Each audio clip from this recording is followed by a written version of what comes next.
ನಮಸ್ಕಾರ. ಕೃಷಿಗೆ ಸ್ವಾಗತ. ನಾನು ವನಿತಾ. ಪ್ರಾಚೀನ ಕಾಲದಿಂದಲೂ ಪ್ರಾಕೃತಿಕವಾಗಿ ವಿರಳವಾಗಿ ಸಿಗುತ್ತಿದ್ದ ಅಮೂಲ್ಯ ರತ್ನಗಳ ಪೈಕಿ ಒಂದಾದ ಮುತ್ತು ಈಗ ಕೃಷಿ ಉತ್ಪಾದನೆಯಾಗಿ ಹೊರಹೊಮ್ಮಿದೆ. ಸಿಹಿ ನೀರಿನ ಕಪ್ಪೆ ಚಿಪ್ಪುಗಳಲ್ಲಿ ಮುತ್ತು ಕೃಷಿಯನ್ನ ಯಶಸ್ವಿ ಕೃಷಿ ಎಂದು ಭಾವಿಸಿರುವ ಸರ್ಕಾರ ಸಹಾಯಧನದ ಮೂಲಕ ಪ್ರೋತ್ಸಾಹವನ್ನ ಸಹ ನೀಡುತ್ತಿದೆ. ಆದರೆ ಕಡಿಮೆ ಖರ್ಚಿನಲ್ಲಿ ಅಧಿಕ ಲಾಭದಾಯಕವಾಗಿರುವ ಮುತ್ತು ಕೃಷಿ ಕಣ್ಮರೆಯಾಗುತ್ತಿರುವುದು ವಿಪರ್ಯಾಸವೇ ಸರಿ. ವಿನ್ಯಾಸಭರಿತ ಬಹು ಬೇಡಿಕೆಯ ಮುತ್ತಿನ ಕೃಷಿ ಕರಾವಳಿ ತೀರದ ಗ್ರಾಮೀಣ ಭಾಗದಿಂದ ಆರಂಭಗೊಂಡಿತು.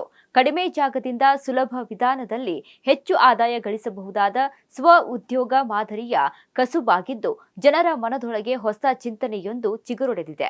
ಮೊದಲ ಬಾರಿಗೆ ಕುಂದಾಪುರ ತಾಲೂಕಿನ ಗ್ರಾಮೀಣ ಪ್ರದೇಶವಾದ ಹಕ್ಲಾಡಿ ಗ್ರಾಮದ ಕೋಳೂರು ಎಂಬ ಪ್ರದೇಶದಲ್ಲಿ ರೈತ ಮಹಿಳೆಯೊಬ್ಬರು ಮುತ್ತಿನ ಕೃಷಿಗೆ ಅಡಿಪಾಯ ಹಾಕುವ ಮುಖಾಂತರ ಮುನ್ನುಡಿ ಬರೆದರು.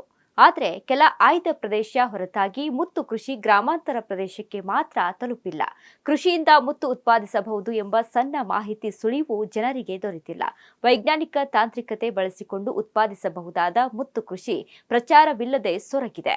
ರಾಷ್ಟ್ರೀಯ ಕೃಷಿ ವಿಕಾಸ ಯೋಜನೆಯ ಸಹಾಯಧನದಡಿ ಸಿಹಿ ನೀರಿನ ಕಪ್ಪೆ ಚಿಪ್ಪುಗಳಲ್ಲಿ ಮುತ್ತು ಕೃಷಿಯನ್ನ ಸರ್ಕಾರ ಮೀನುಗಾರಿಕೆ ಇಲಾಖೆ ಮೂಲಕ 2012-13ನೇ ಸಾಲಿನಲ್ಲಿ ಜಾರಿಗೆಗೊಳಿಸಿದೆ. ಮುತ್ತು ಕೃಷಿ ಆಯ್ದ ಜನರಿಗೆ ಮಾತ್ರ ಗೊತ್ತಾಗಿದ್ದು ನಿರೀಕ್ಷಿತ ಯಶಸ್ಸು ಪಡೆದಿಲ್ಲ. ಆಭರಣಗಳಾಗಿ ಮಾತ್ರ ಮುತ್ತು ಬಳಕೆ ಆಗದೆ ಕಾಂತಿವರ್ಧಕ ಔಷಧ ಬಣ್ಣ ತಯಾರಿಕೆಗೂ ಬಳಸುತ್ತಿರುವುದರಿಂದ ಬೇಡಿಕೆ ಹೆಚ್ಚಿದೆ. ಸಾಮಾನ್ಯ ಕೃಷಿಕ ತರಬೇತಿ ಪಡೆದು ಸ್ಥಳೀಯ ಸಂಪನ್ಮೂಲ ಬಲದಿಂದ ಮುತ್ತು ಉತ್ಪಾದನೆ ಕೈಗೊಂಡು ಹೆಚ್ಚಿನ ಆದಾಯವನ್ನ ಗಳಿಸಬಹುದಾಗಿದೆ. ವೈಜ್ಞಾನಿಕ ತಾಂತ್ರಿಕತೆ ಬೆಳವಣಿಗೆ ಹಿನ್ನೆಲೆಯಲ್ಲಿ ಮುತ್ತು ಸುಲಭ ಬೆಳೆಯಾಗಿ ಗುರುತಿಸಲ್ಪಟ್ಟಿದೆ. ಸಾಕಷ್ಟು ಲಭ್ಯವಿರುವ ನೀರಿನ ಸ್ಥಳದಲ್ಲಿ ಗುಂಡಾಕಾರ ಸಿಮೆಂಟ್ ತೊಟ್ಟಿ, ಚೌಕಾಕಾರದ ಸಿಮೆಂಟ್ ಮಣ್ಣಿನ ತೊಟ್ಟಿಯಲ್ಲಿ ಮತ್ತು ರೈತರು ಕೃಷಿ ಹೊಂಡದಲ್ಲಿ ಮುತ್ತಿನ ಕೃಷಿ ಮಾಡಬಹುದಾಗಿದೆ. ಮುತ್ತಿನ ಕೃಷಿಗೆ ತಗಲುವ ವೆಚ್ಚ ಕಮ್ಮಿ ಆಗಿದ್ದು ಉತ್ತಮ ಆದಾಯವನ್ನ ಕೂಡ ಗಳಿಸಬಹುದಾಗಿದೆ. ಗ್ರಾಮೀಣ ಭಾಗದ ಜನರಿಗೆ ಹೆಚ್ಚಿನ ಅನುಕೂಲಕರವಾಗಿದ್ದು ಸ್ವಾವಲಂಬಿ ಬದುಕನ್ನ ಕಟ್ಟಿಕೊಳ್ಳಲು ಸಹಕಾರಿ ಆಗಿದೆ. ಮೀನುಗಾರಿಕೆ ನಿರ್ದೇಶನಾಲಯ 2013 ಅಕ್ಟೋಬರ್ 25ರಂದು ಮುತ್ತು ಕೃಷಿ ಸಹಾಯಧನ ಯೋಜನೆ ಜಾರಿಗೊಳಿಸಿದೆ. ಮುತ್ತಿನ ಕೃಷಿಗೆ ಸರ್ಕಾರದ ಸಹಾಯಧನ ಲಭ್ಯವಿದ್ದು 26,000 ರೂಪಾಯಿ ವೆಚ್ಚದ ಗ್ರೇಡ್ 1 2,000 ಲೀಟರ್ ಘಟಕ ನಿರ್ಮಾಣಕ್ಕೆ 19,500 ರೂಪಾಯಿ ಸಹಾಯಧನ ಮತ್ತು 40,000 ರೂಪಾಯಿ ವೆಚ್ಚದ ಗ್ರೇಡ್ 2 3,000 ಲೀಟರ್ ಘಟಕ ನಿರ್ಮಾಣಕ್ಕೆ 30,000 ರೂಪಾಯಿ ಸಹಾಯಧನ ಲಭ್ಯವಿದೆ. 25% ಘಟಕ ವೆಚ್ಚವನ್ನ ಸಹಾಯಧನದಡಿ ಕೃಷಿಕ ಪಡೆಯಬಹುದಾಗಿದೆ. ರಾಜ್ಯ ವ್ಯಾಪ್ತಿ ಬೆಂಗಳೂರು ಭಾಗದ ಆಯ್ದ ಕೃಷಿಕರು ಮಾತ್ರ ಮುತ್ತು ಕೃಷಿಯಲ್ಲಿ ಆಸಕ್ತಿ ತೋರಿದ್ದಾರೆ. ರಾಜ್ಯದ ಯಾವುದೇ ಭಾಗಕ್ಕೂ ಸಿಹಿ ನೀರು ಕಪ್ಪೆ ಚಿಪ್ಪುಗಳಲ್ಲಿ ಮುತ್ತು ಕೃಷಿ ಯೋಜನೆ ವಿಸ್ತಾರಗೊಂಡಿಲ್ಲ.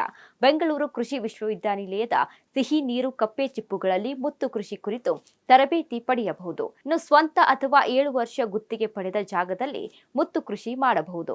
ಮುತ್ತು ಕೃಷಿಗೆ ಉಪಯೋಗಿಸುವ ನೀರಿನ ಗುಣಮಟ್ಟ, ಮೌಲ್ಯದ ಬಗ್ಗೆ ವರದಿ ಸಲ್ಲಿಸಬೇಕು. ಯೋಜನೆ ಸರ್ಕಾರಕ್ಕೆ ತಾಲೂಕು ಮೀನುಗಾರಿಕೆ ಸಹಾಯಕ ನಿರ್ದೇಶಕರ ಕಚೇರಿಗೆ ಅರ್ಜಿಯನ್ನ ಸಲ್ಲಿಸಬೇಕಾಗುತ್ತೆ.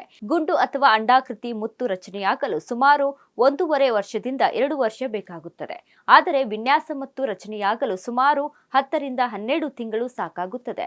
ವಿನ್ಯಾಸಭರಿತ ಮುತ್ತು ಬೆಳೆಯಲು ಮೂಲ ವಸ್ತುಗಳು ಪ್ರಮುಖವಾದ ಪಾತ್ರವನ್ನ ವಹಿಸುತ್ತದೆ. ದಂತ ಚಿಕಿತ್ಸೆಗೆ ಉಪಯೋಗಿಸುವ ಕೋಲ್ಡ್ ಕ್ಯೂರಿಂಗ್ ಅಕ್ರೈಲಿಕ್ ಪುಡಿ ಮತ್ತು ದ್ರಾವಣ ಅಥವಾ ಕೋಳಿ ಮೊಟ್ಟೆಯ ಕವಚಗಳನ್ನು ಕುಟ್ಟಿ ತಯಾರಿಸಿದ ಪುಡಿಯಿಂದ ಮೂಲ ವಸ್ತುಗಳನ್ನು ತಯಾರಿಸಿಕೊಂಡು ಬೇಕಾದ ವಿನ್ಯಾಸ ಅಚ್ಚುಗಳೊಂದಿಗೆ ಉಪಯೋಗಿಸಿಕೊಂಡು ಕಪ್ಪೆ ಚಿಪ್ಪಿನೊಳಗೆ ಒಳದೂರಿಸಬೇಕು. ಈ ಸಮಯದಲ್ಲಿ ಕೆಲವೊಂದು ಪ್ರಕ್ರಿಯೆಗಳು ಕೈಗೊಳ್ಳಬೇಕಾಗುತ್ತದೆ. ಹಾಗಾಗಿ ಹೆಚ್ಚಿನ ಮಾಹಿತಿಗಾಗಿ ತಾಲೂಕು ಮೀನುಗಾರಿಕೆ ಇಲಾಖೆಯನ್ನ ಸಂಪರ್ಕಿಸಬಹುದು. ಆಭರಣಗಳಲ್ಲಿ ಬಳಕೆಯಾಗುವ ಮುತ್ತಿಗೆ ಮಾರುಕಟ್ಟೆಯಲ್ಲಿ ವಿಪರೀತ ಬೇಡಿಕೆ ಇದೆ. ಹಾಗಾಗಿ ಕೃಷಿಕರಿಗೆ ಈ ಬಗ್ಗೆ ಮಾಹಿತಿ ನೀಡುವ ಕೆಲಸ ಮೊದಲು ಆಗಬೇಕು. ಮುತ್ತು ಕೃಷಿಗೆ ವಿಶೇಷ ಪ್ರೋತ್ಸಾಹ ಸಿಗಬೇಕು. ಇನ್ನು ಮುತ್ತು ಕೃಷಿ ಮಾಡಲು ಆಸಕ್ತಿ ಹೊಂದುವವರು ಬೆಂಗಳೂರು ಕೃಷಿ ವಿಶ್ವವಿದ್ಯಾಲಯ ಮೀನುಗಾರಿಕೆ ಇಲಾಖೆಯನ್ನ ಸಂಪರ್ಕಿಸಿ ಮಾಹಿತಿಯನ್ನ ಪಡೆಯಬಹುದಾಗಿದೆ.